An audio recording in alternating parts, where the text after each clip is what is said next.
So I'm currently stood behind the Hollings Building, otherwise known as the Toast Rack. And as well as that, I'm also stood behind its counterpart, the Poached Egg, actually. And there's actually a lot of history between these two buildings.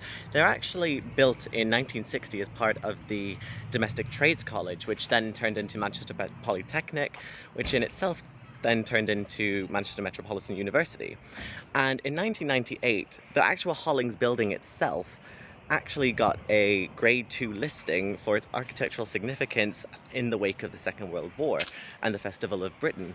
And of course, that is steeped in history, and now it's one of the most iconic sort of buildings, I guess you could say, within Manchester, in the greater Manchester area.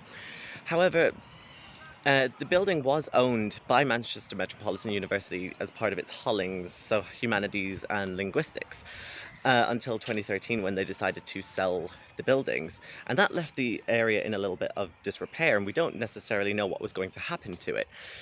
Enter then the developers generation, who then decided to pitch a complete renovation of this building site into flats and office buildings as well.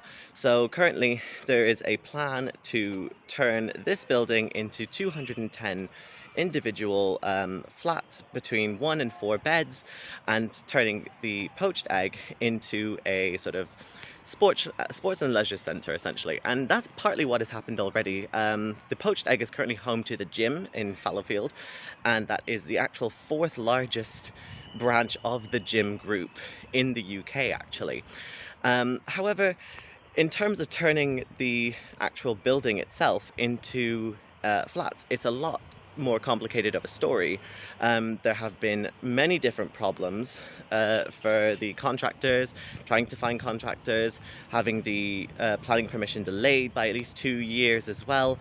So currently the actual property is falling into a lot of disrepair, and as for the moment, we don't actually know what's going to happen to it.